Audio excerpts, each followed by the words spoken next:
Representative Duffy and Senator Lee in that order.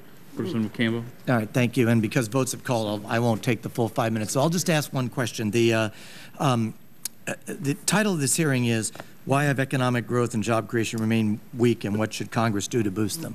I would ask each of you, and I'll start with Dr. Boskin. This House and the Senate, we can't do too many things at once. It's just kind of the way we are. So give me your #1 thing that you would think we should do to boost job creation and economic growth, and one thing you would say we should avoid. Dr. Boskin. The thing I would avoid would be any major tax increase.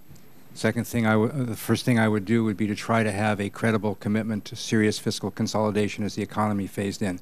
That would mean changing indexing formulas, altering structural features of programs, not just cutting a few billion off of one program next year that could be reversed the next. Fiscal consolidation, that's a new word.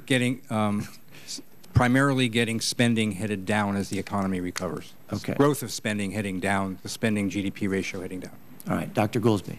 I guess I would say putting investment in the workforce is the most important thing in the short run, and I'd say the thing to avoid would be anything that's going to have a significant negative impact on incomes and well-being of the broad middle class of the country over the next 6 to 12 months. Okay, both those are pretty broad. Investment in training, you said? What? Sure.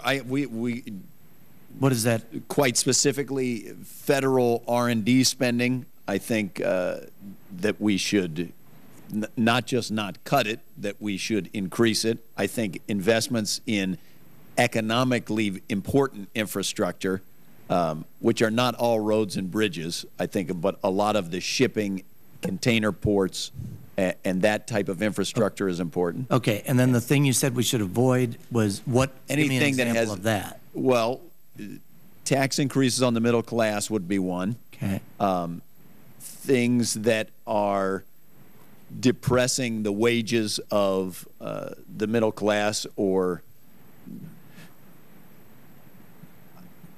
I'll leave it at the biggest example would be things that would increase the taxes on the middle class. But the stuff that we're doing on the housing front can be thought of in somewhat in that vein. Thank you very much. And Mr. Chairman, I'll yield back so others have a chance.